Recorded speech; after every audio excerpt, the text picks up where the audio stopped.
Jai Jinendra, everyone. Welcome back to basic Jainism classes. I hope everyone had a lovely Paryushan. We've got Gita Ben today, who's going to be talking or teaching us about Nau Tattva. Gita Ben, I'm going to hand the class over to you.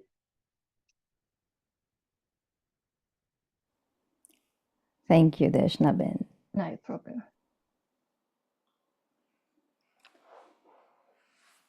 Pranam, Jai Jinendra, and good evening, everyone.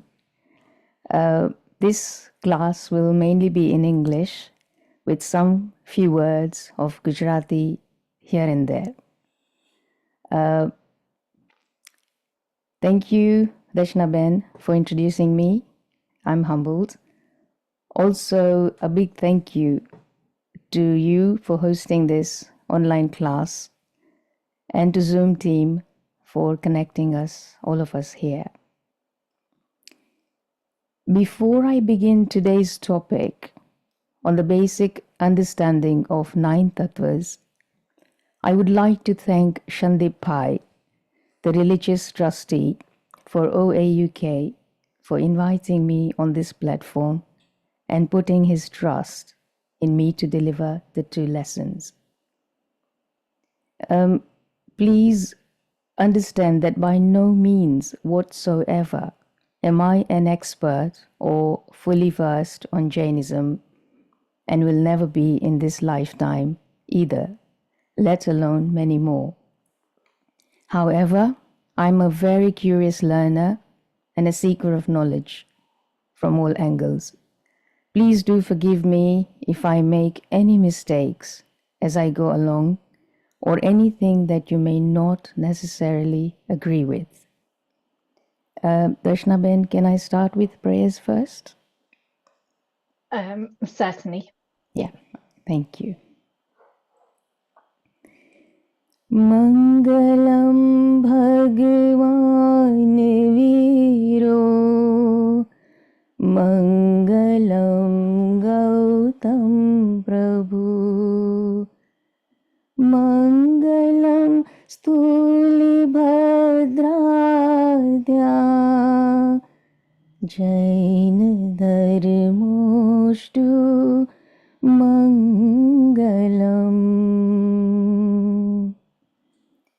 Om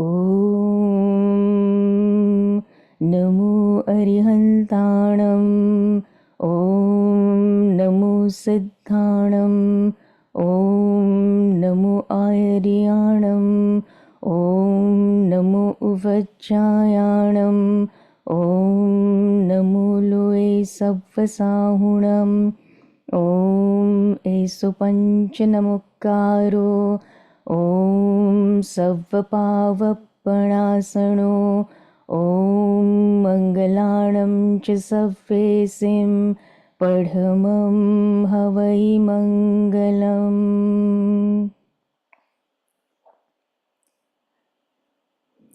So let me first explain how I will tackle 9 tattvas.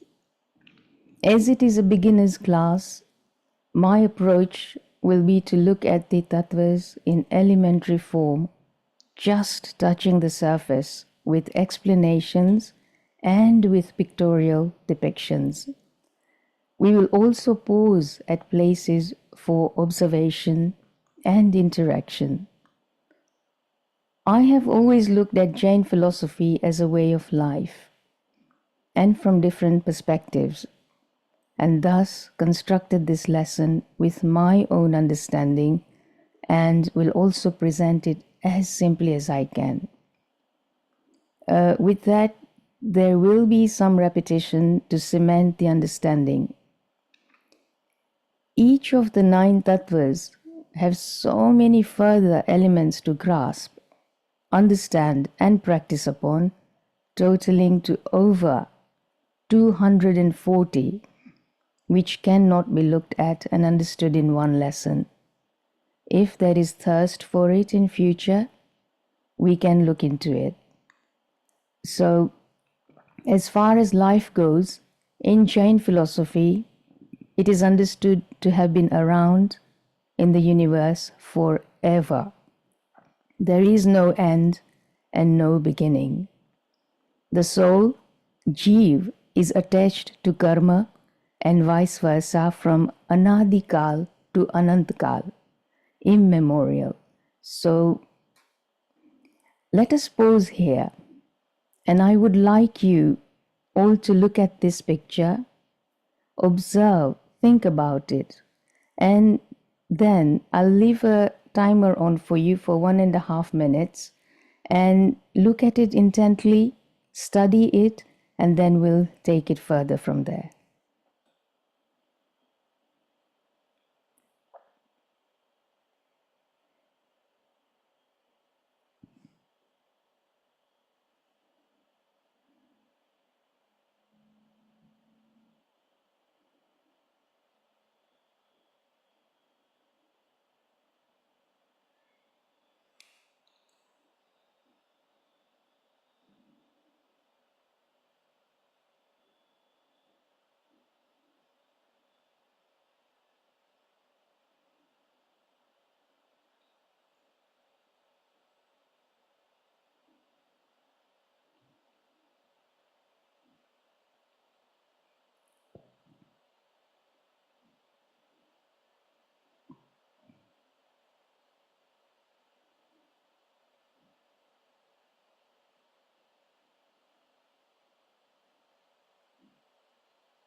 So you had 1.5 minutes to look at the picture, observe it.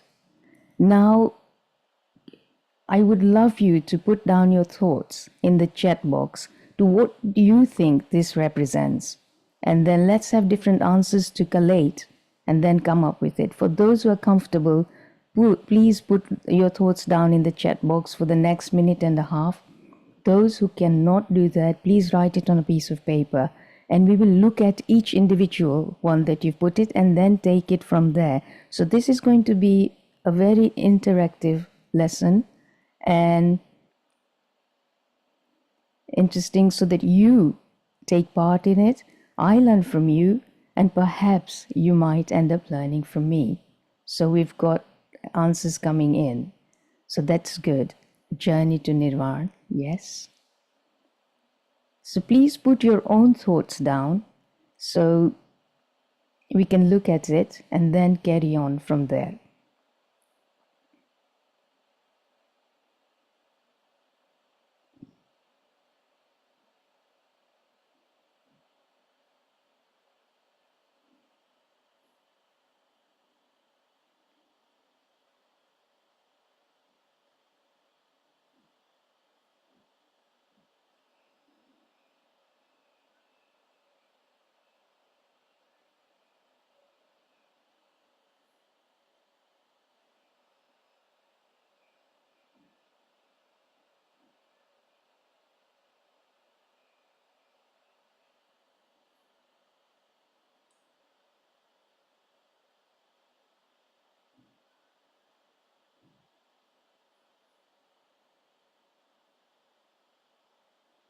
Okay, so we've got two answers here. One from Bina Ben, Journey to Nirvana, sorry, three answers. Then from Meera, Bhagwan on different planets. From my 8-year-old son, wow, fantastic, brilliant answers. And Samo Vasaran, yes, from Bijal. So does anybody want to come in and say it in person? Please raise your hand. Because as I said, this is interactive and it'll help you alongside if we talk out together. Okay, so now let me go ahead and put some text on it and see what it says. So this is moksha, Siddh Shila, and also, of course, the ones who took part as well said some similarity. So, this is the home of the perfect soul. So, let's start our journey here. So, you are having to go through so many obstacles. There are about 9 steps, obstacles to get through before you can get enlightenment and before the soul gets liberated. And here, this is the form that it gets liberated, and all the other souls here are the liberated souls. And what happens once we know the Tirthankars who have been liberated? What do? We, of course, form derasas, temples, where we put them as deities, which you can see here, where we go and worship them in many different ways that Shwetambar or any other sect does. So now I'm going to, there won't be that many pictures, but just to understand some parts of it, so let me bring in this picture. Now here you're seeing 9 depictions. What do you think those depictions represent? Can anybody put it down, please? As you see it. So let's again give you a clock.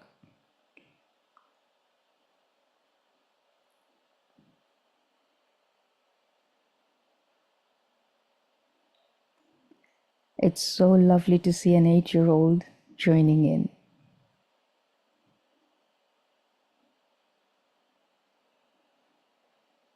Okay.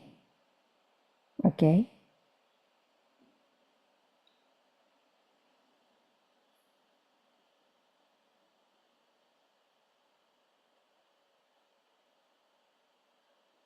Okay.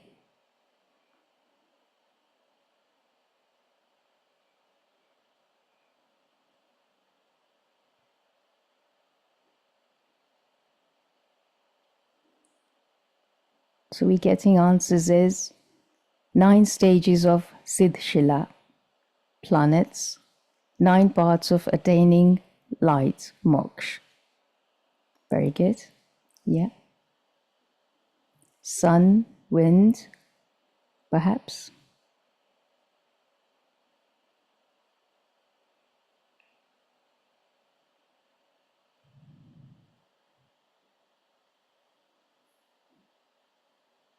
Mountain, sea. Okay. Okay. So now if I put down,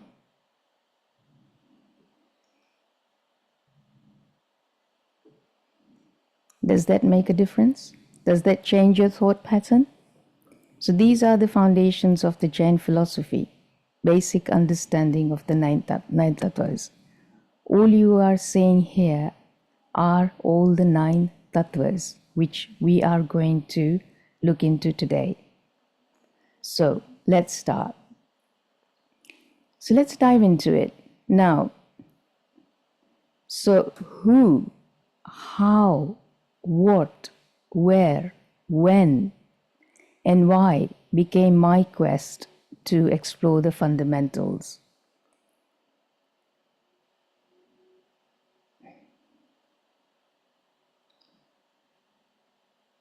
Jain philosophy is one of the oldest spiritual traditions in India, offers a profound understanding of life and the cosmos. At the core of this philosophy are the 9 tattvas, as you can see depicted here, which we'll go into detail. The tattvas are also known as the realities, which explain the relationship between the soul, Jeev, and the universe, guiding individuals towards spiritual liberation, moksha.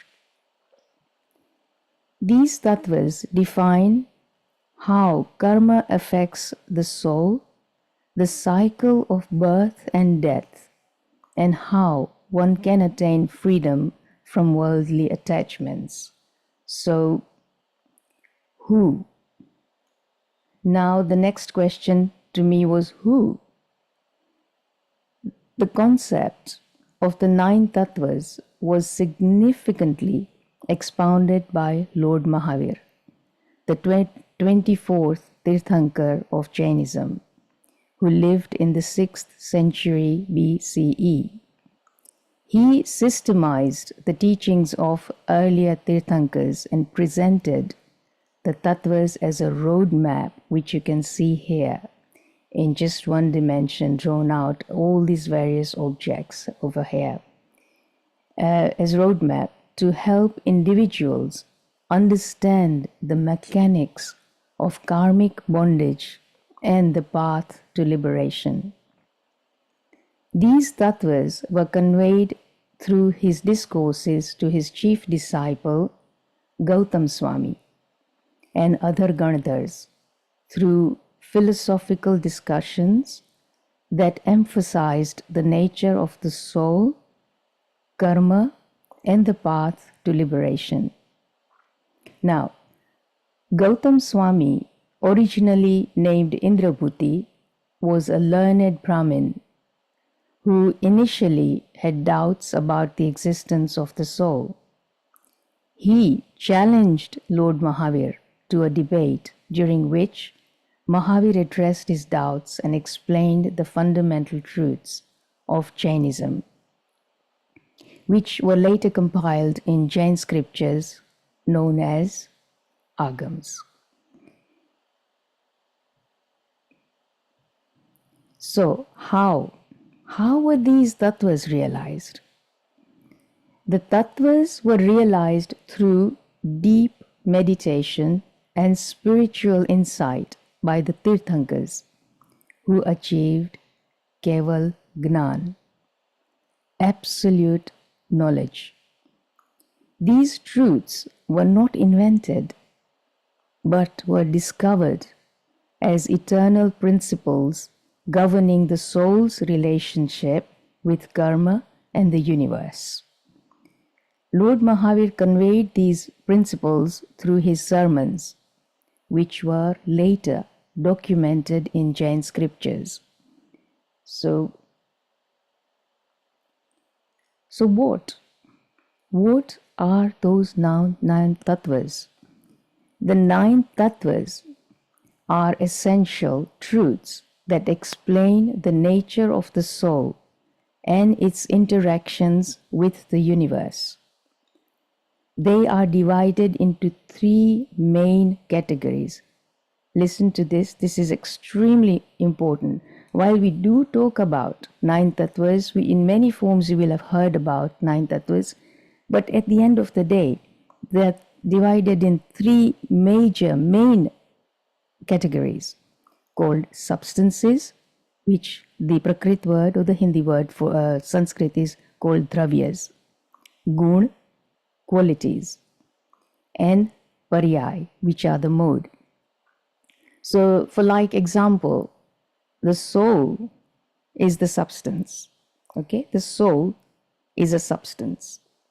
And one of the quality, one of the gun of that soul is an emotion. And the mode, which is paryay, is describing that emotion, right? So the soul is a substance.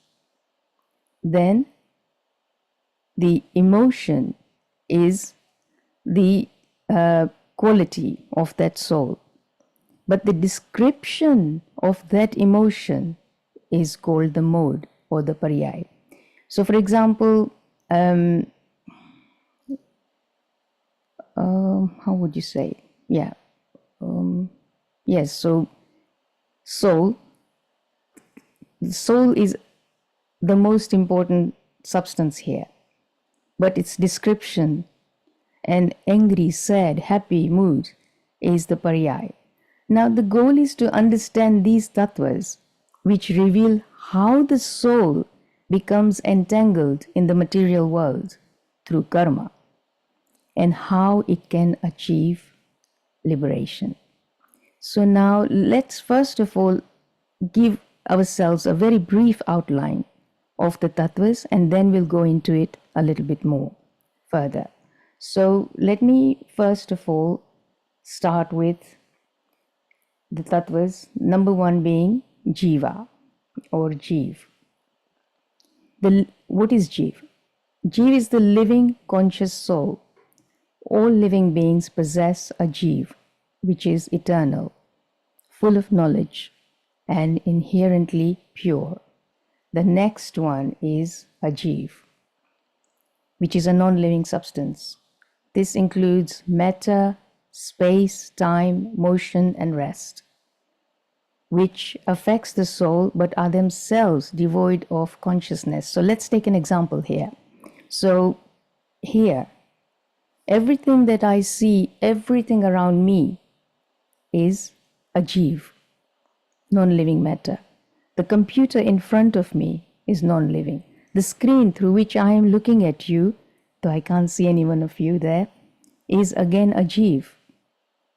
At the end of you are looking at me through your screens, which is again a jeev, but there is something else here. This body is by itself a jeev, but there exists a soul in it, which makes it alive. And that alive, though it's a jeev and Pudgal, we call it jiva. Jiva means alive, bringing it to life. So the next one up is ashrav. Ashrav is the inflow of karma to the soul.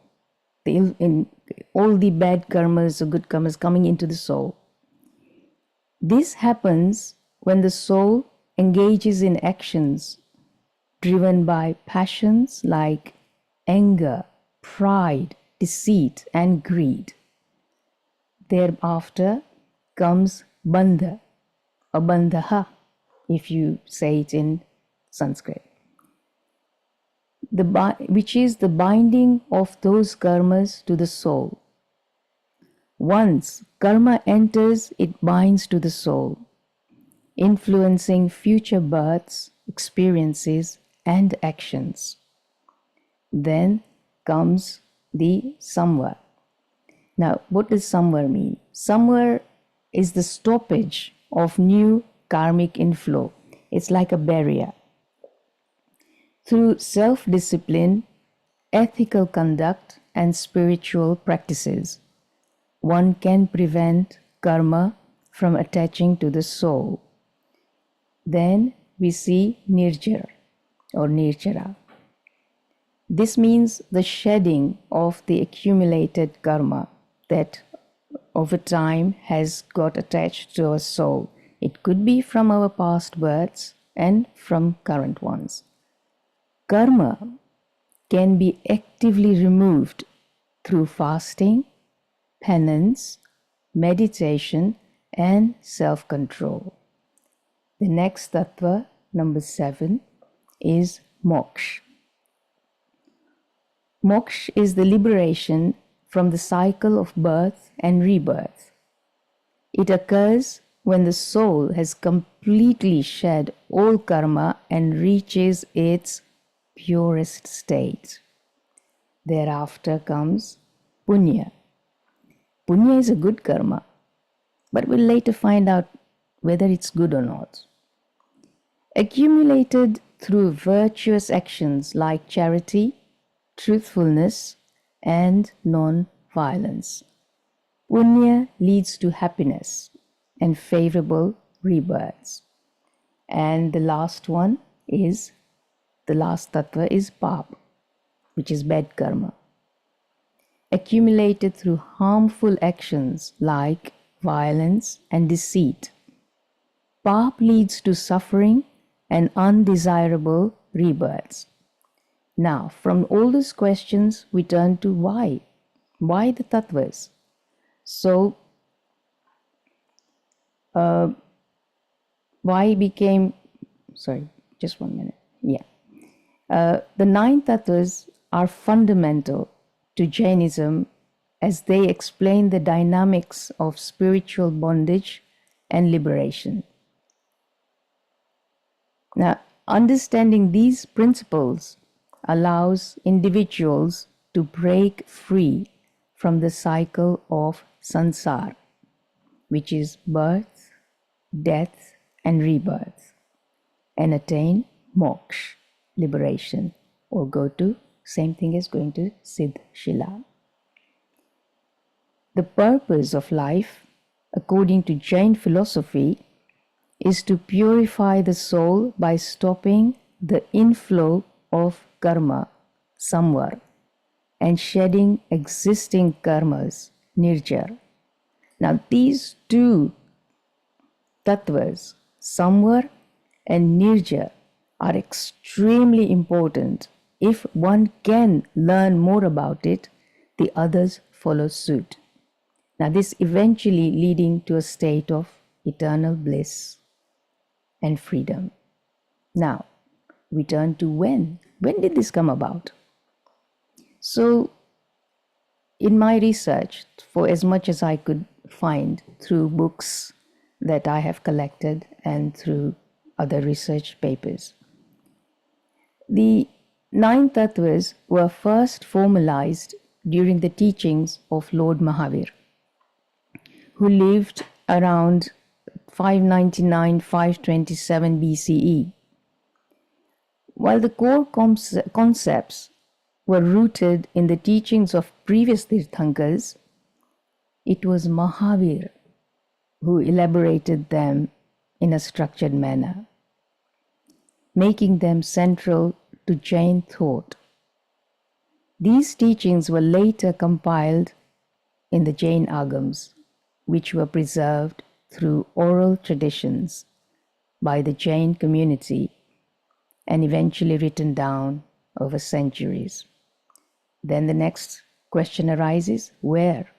Where did Mahavir first, or where did he start conveying these tattvas? So the 9 tattvas were first conveyed in the regions of present-day Patna, Bihar, India, where Lord Mahavir spent most of his life. Born in a royal family in the ancient kingdom of Vaishali, he renounced his worldly life at the age of 30 and attained Keval Gnan, which of course is infinite knowledge, after 12 years of intense meditation and penance. He traveled across northern India, spreading his teachings, including the tattvas, and building a following. So now we dive into looking at the tattvas in a little bit more detail. So what we'll do is we'll also have pictorial depictions to look at. So have a look at this first, because sometimes pictorial depictions make it a little easy to understand the text or the talk that is happening. So this is Jiva. So let's go into that. In Jain philosophy, Jiva, consciousness, is one of the 9 fundamental tattvas, realities or principles, that describe the nature of existence. Jeev refers to the soul or living being, considered the most crucial element of the universe. Every living entity, including humans, animals, plants, and even microscopic life forms, possess Jeev. This soul, inherently pure, possessing infinite knowledge, perception, bliss, and energy. I'm going to stop there, having used the words infinite knowledge, perception, bliss, and energy. Can you put down exactly what that means in the way we say it or we hear about it a lot of the times when we attend lectures, આપણે પ્રવચન સાંભળતા હોઈએ અથવા આપણે દેરાસરે પૂજા કરવા જતા હોઈએ or Paryushan વખતે આયંબેલ વખતે. So tell me, what does it mean when I say possessing infinite knowledge, perception, bliss, and energy.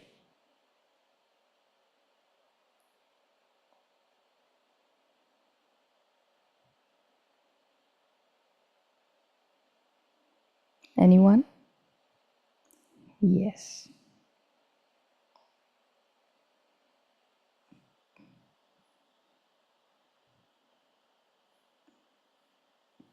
Yes. So, all three means yes. Yeah. Okay. Yeah. It's wonderful to see this interaction. Yeah. Okay. Anybody else? Okay. So, infinite knowledge, samyak gyan. Perception, in samyak darshan. And bliss and energy, samyak charitra. These can be termed in many, or these three words can be used in many different ways, but it means the same thing.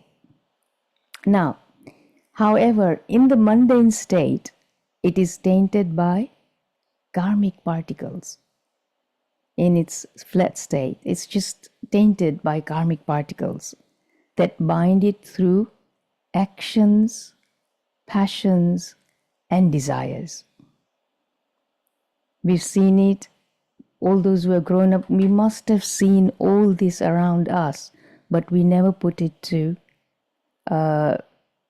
thinking of it or looking at it from this point of view. આપણે દરરોજ કરતા હોઈએ છીએ પણ આપણે તેને let it go.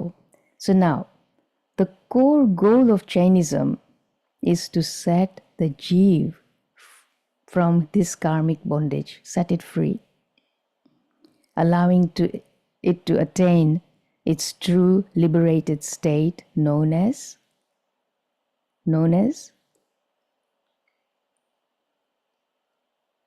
what's the liberated state? What would it be known as?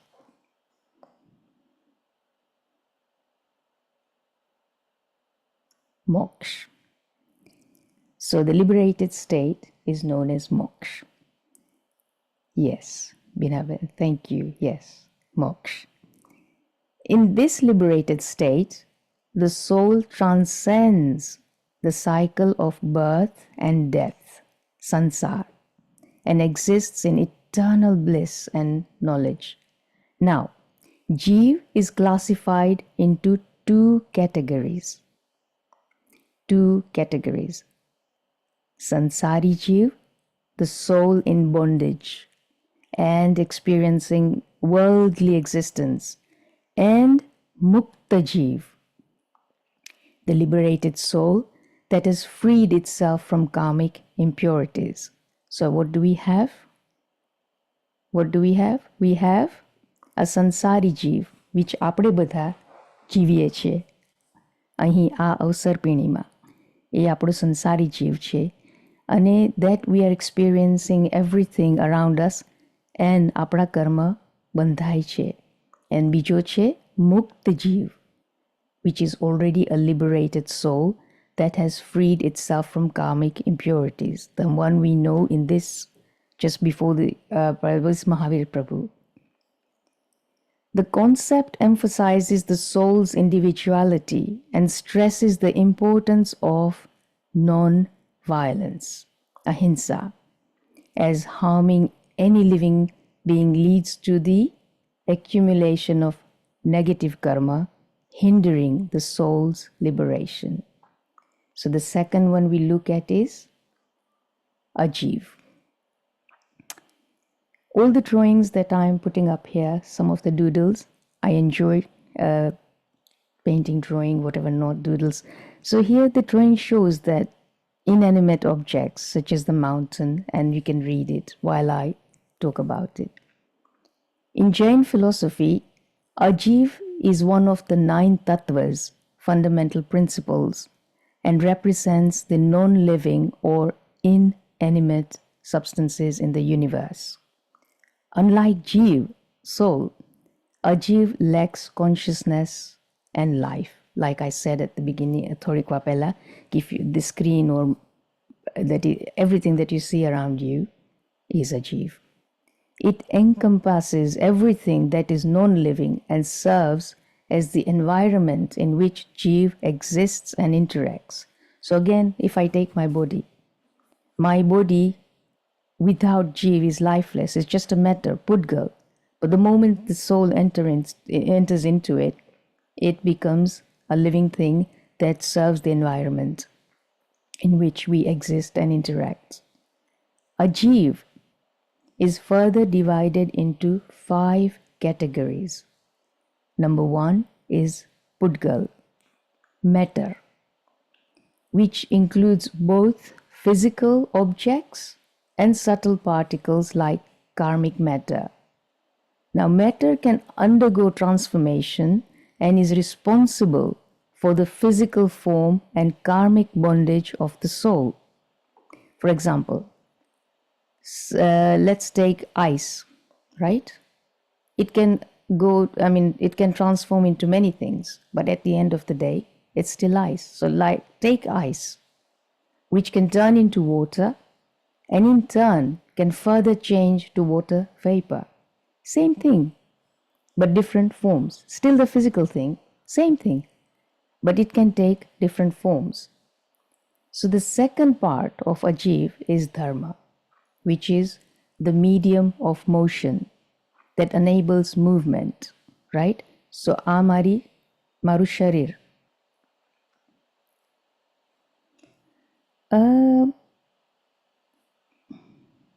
Not in one aspect, no. Well, we'll talk about it later. So there a medium of motion that enables movement. So amaru sharir che, right? Any અંદર જીવ છે તો જ એ move થઈ શકે છે. It is not movement itself, but facilitates the ability for things to move. So for example, top of the hill, top of the hill facilitates the ball to roll down and will come down to a rest at the bottom. So it's a medium of motion.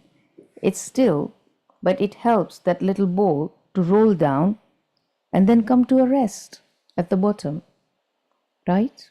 Now, adharma, the medium of rest, which allows for stillness. It supports being in maintaining a state of rest.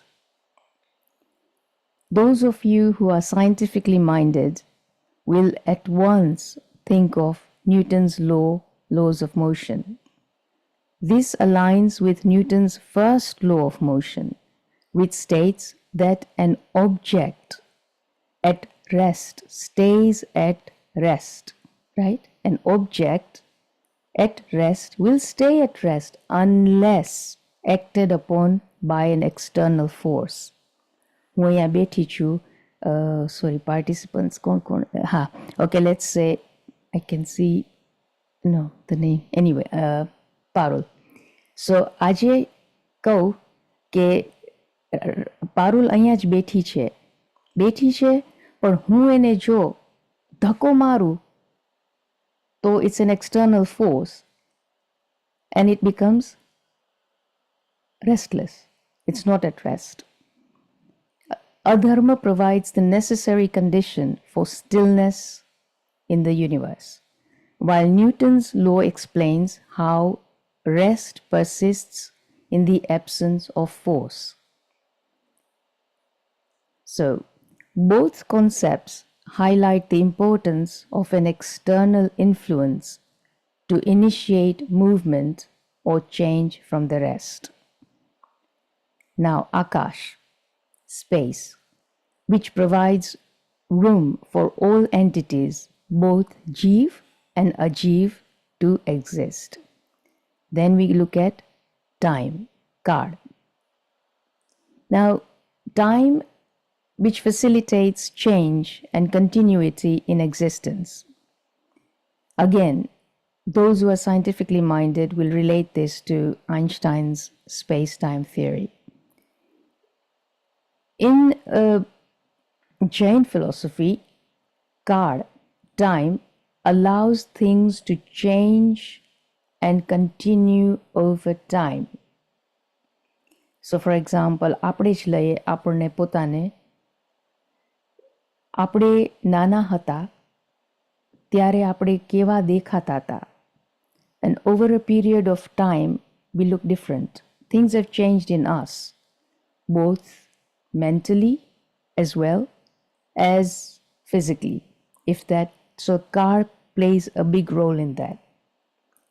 It helps life and objects move forward and transform.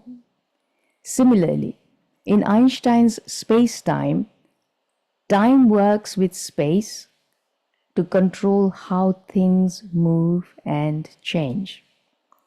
Both Kal and space-time are like invisible clocks that keep things running, allowing changes to happen. In Jainism, time helps life evolve, while in space-time, time helps objects move and experience gravity, which somebody did put down a little while ago. Both ideas show that time is key to everything and how everything keeps changing and moving in the universe. Together, these 5 components of Ajiv interact with the living souls, influencing their actions and experiences in the world. The understanding of Ajiv, is crucial in Jainism, as it highlights the duality of existence between the conscious, Jiv, and the unconscious, Ajiv, which is, if you can, a simple example is us.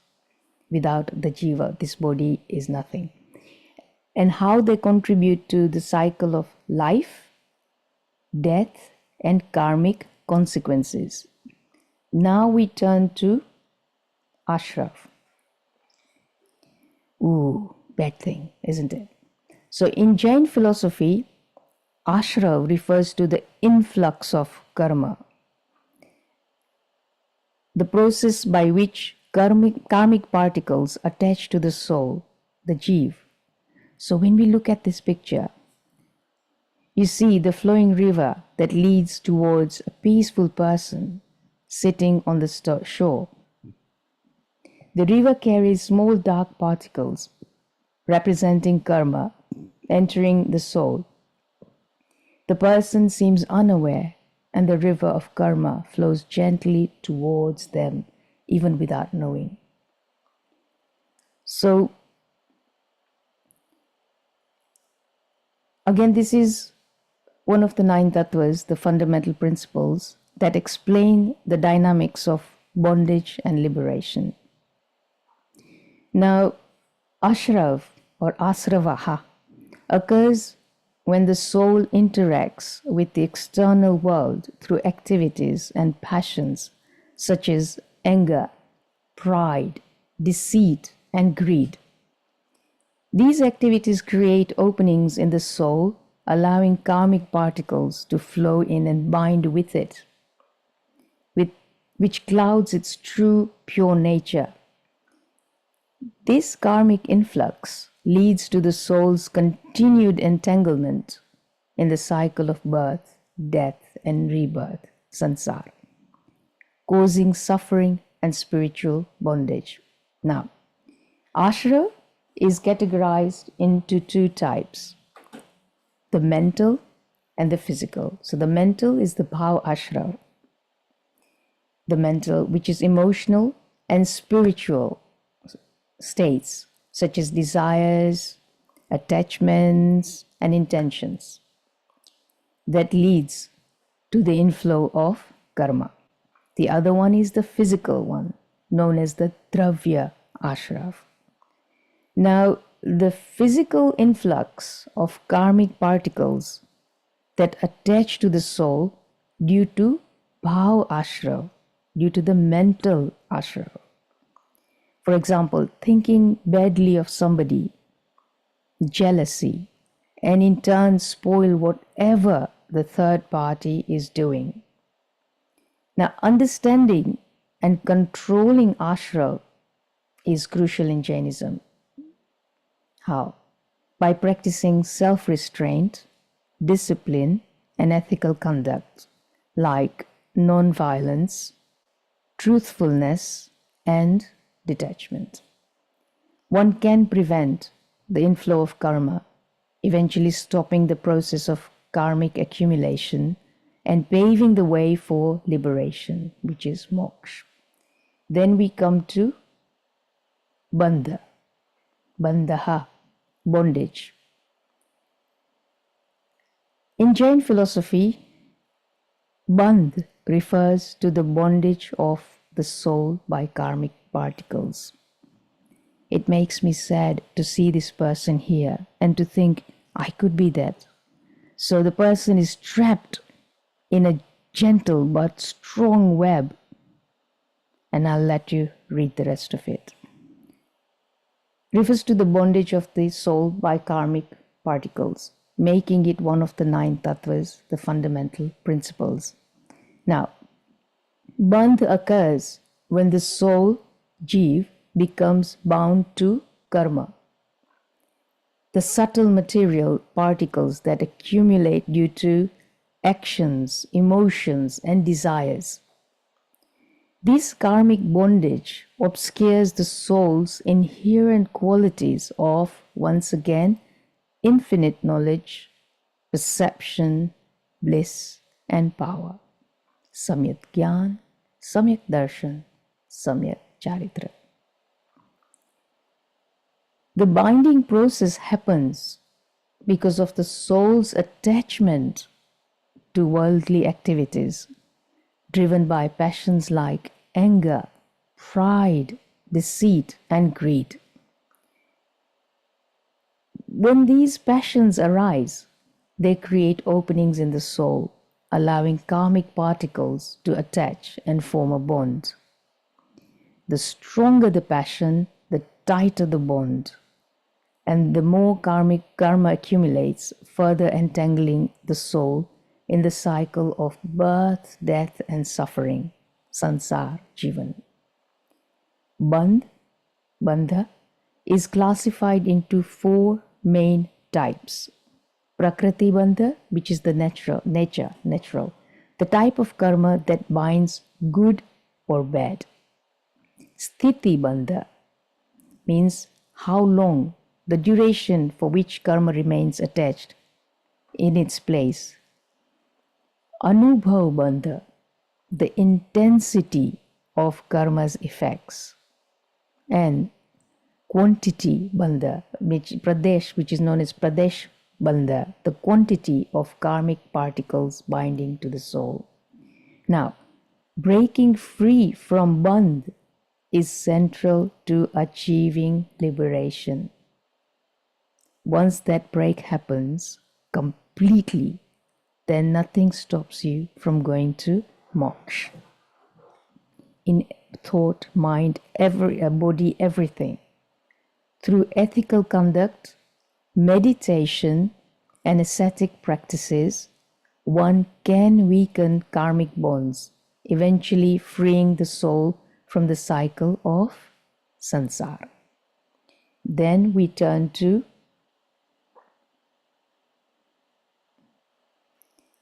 samvaraha. In Jain philosophy, samvar refers to the process of stopping or preventing the influx of new karmic particles to the soul, jiv. It is one of the 9 tattvas principles and is crucial, extremely crucial for spiritual progress. After understanding ashrav, which is the inflow of karma, samvar focuses on halting this process, acting as a protective barrier against further karmic attachments. Samvar is achieved through both physical and mental discipline, designed to close the channels through which karma binds to the soul. This involves following ethical principles and self-restraint, encapsulated in the 5 vows of Jainism, which are, what are the 5 vows of Jainism?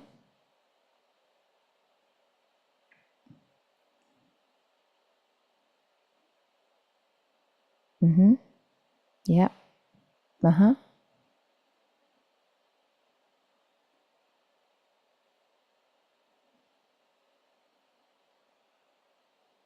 Okay. Very good. Yes, this is the kind of interaction that makes the lesson very interesting, because not only am I talking, but I'm also learning from you in return. Brilliant. Yeah, absolutely. So, the 5 vows. Amazing. Thank you so much for putting all those answers down. Yes. Yes. So they are non-violence, as you put it down, ahimsa, truth, satya, non-stealing, asteya, celibacy, brahmacharya, and non-attachment, aparigraha. Practicing these virtues reduces harmful thoughts, desires, and actions, thereby preventing the inflow of new karmas. Now, samvara has two, samvar or samvara has two forms, bhav samvar and dravya samvar. Meaning the bhav samvar is the mental and emotional restraint that blocks karmic attachment through self-control and spiritual awareness. Dravya samsar, the physical practice of ethical conduct that limits harmful actions in the world. For a simple example, not stealing from anywhere, a very basic example. Now, achieving samvar is essential to the path to liberation, moksha. It helps in reducing existing karmic bonds and prevents new ones from forming, gradually leading the soul toward purification and ultimate freedom from the cycle of birth and death. Then we come to nirjar. In Jain philosophy, nirjara refers to the shedding or elimination of accumulated karma from the soul, making it one of the 9 tattvas' fundamental principles. While samvar focuses on preventing the inflow of new karmic particles, nirjar addresses the removal of karmic particles that are already attached to the soul. Karma can be removed in 2 ways.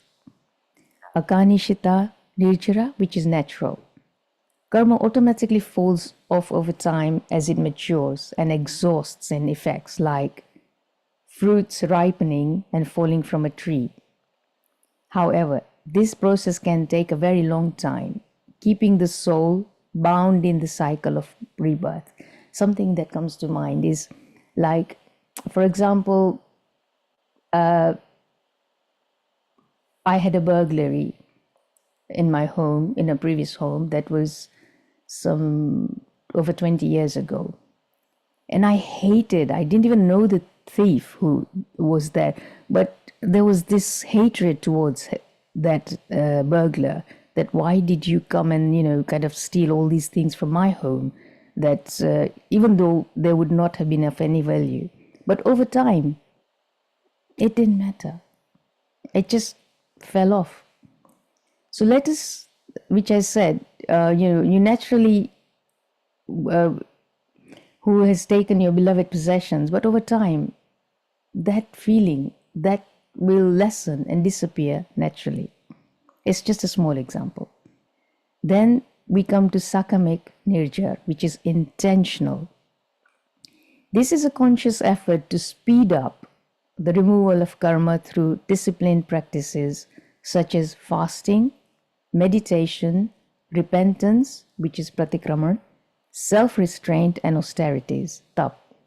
These actions help weaken karmic bonds and promote the release of karma before its natural time of maturation. Nirjar is critical for spiritual purification as it lightens the karmic load on the soul, allowing it to regain its natural state of purity, knowledge, and bliss. Through continuous practices of nirjar, one can eventually achieve moksha, liberation, where the soul becomes completely free from all karma and the cycle of birth and death. I'm sorry I'm taking a little bit of your time. It'll probably go over an hour. Are you all okay with that? It's not much to go, but I hope it's okay. So now we turn to moksha. In Jain philosophy, moksha refers to the ultimate liberation of the soul from the cycle of birth, death, and rebirth, sansar, making it one of the 9 tattvas' fundamental principles. It is the state where the soul becomes entirely free from the bondage of karma, both good and bad, and attains its purest form, characterized by infinite knowledge, perception, bliss, and energy. Moksha is achieved when a soul successfully eliminates all karmic attachments through the practices of self-discipline, ethical living, meditation, and asceticism. The process involves 2 stages. Samvar, the prevention of further karmic influx by controlling desires, passions, and actions, and nirjar, the shedding of accumulated karma through intentional efforts like fasting, repentance, and austerity.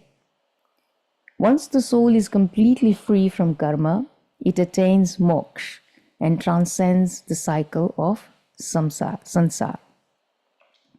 The liberated soul resides in Siddhshila, the first picture that we saw, a realm beyond the physical universe, where it exists in a state of eternal bliss and omniscience, without the need for any further worldly experiences.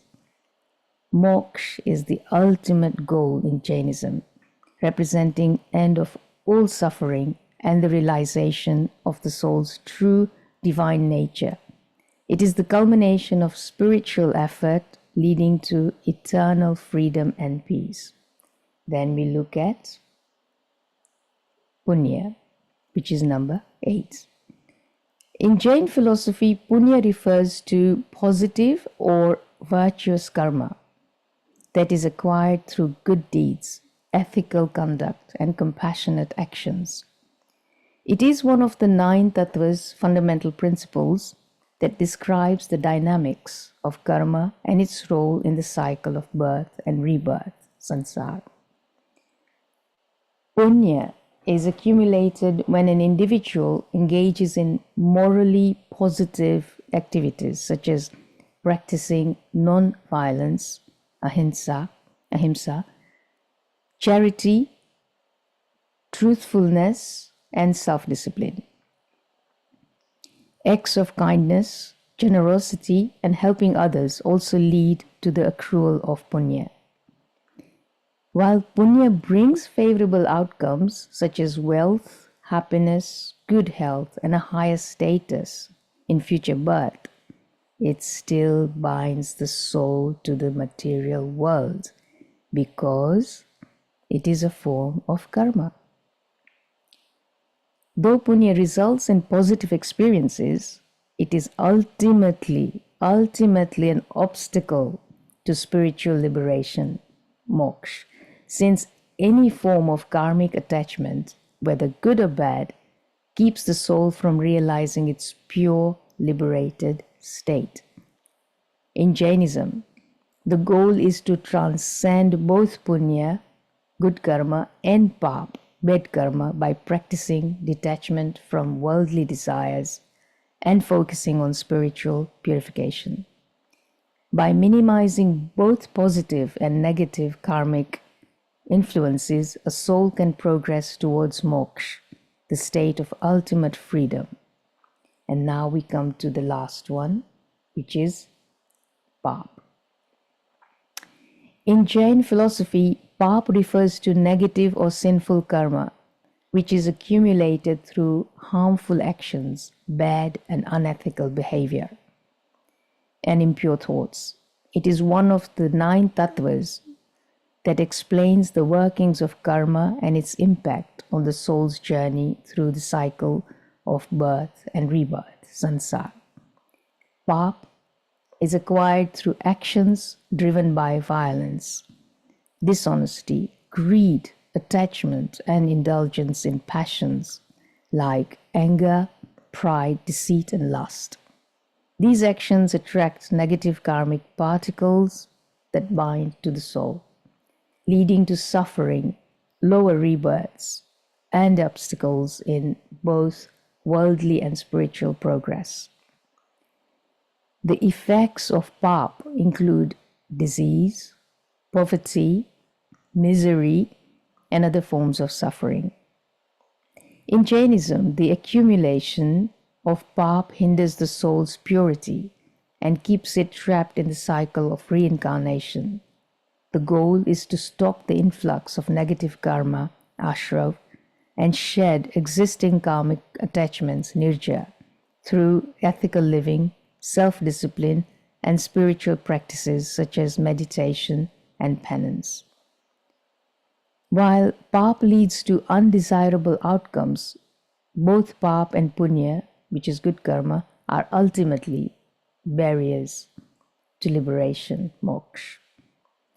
True spiritual progress involves transcending both, purifying the soul, and attaining freedom from all karmic bonds.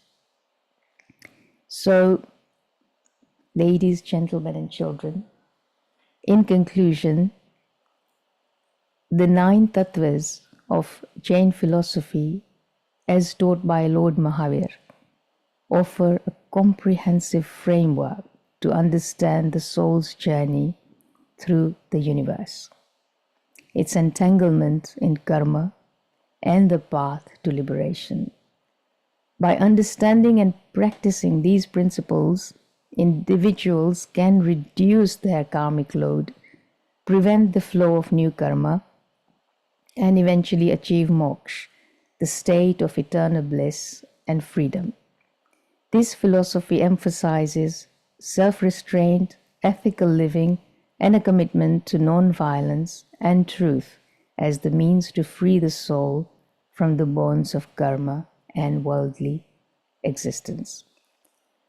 So look at this as a template that you can engage and adapt to.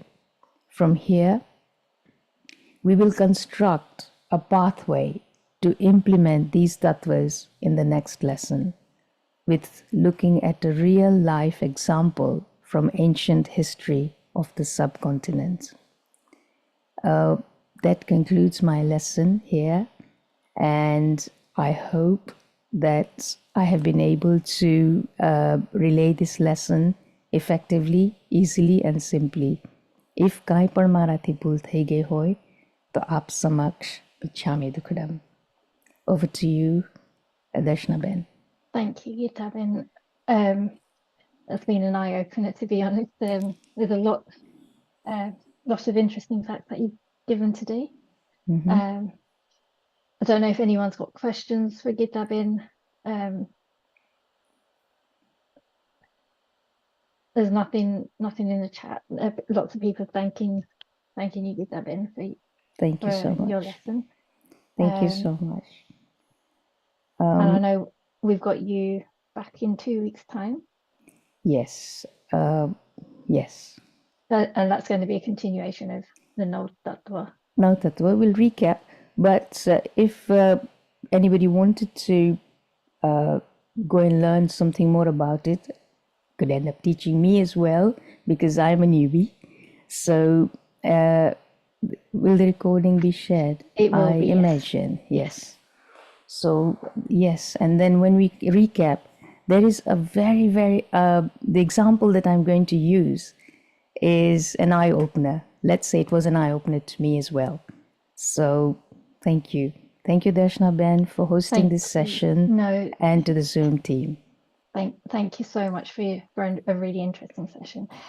Just before we close for today, there's just an announcement. It's regarding a course that the Arihanta Institute are offering. There's 7 complimentary courses. Details will be sent out in the WhatsApp groups from Sandip Bhai, so look out for those and sign up to these free courses. Thank you very much. Thank you, everyone. Okay, See you in 2 weeks. I think that's the 9th of October, I think. yeah, 9th or Yeah. 10th, yeah, something like that. Yeah, something like that. Thank you, everyone. Thank you, Thanks. everyone, for Thank giving you. me your time and spending your one and a whatever amount of time with me today. Thank you so much. Khub khub aabhar. Thank you. Thank you. If anybody has any, if you have time to open up the, for somebody who may not be able to write. Yeah, that's fine. I'm happy to have questions come in if anyone's got questions or anything I could improve on.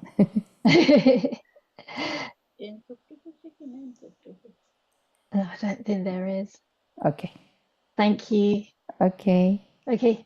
Thank you. Bye. Thank you very much. Thank you. Thank you.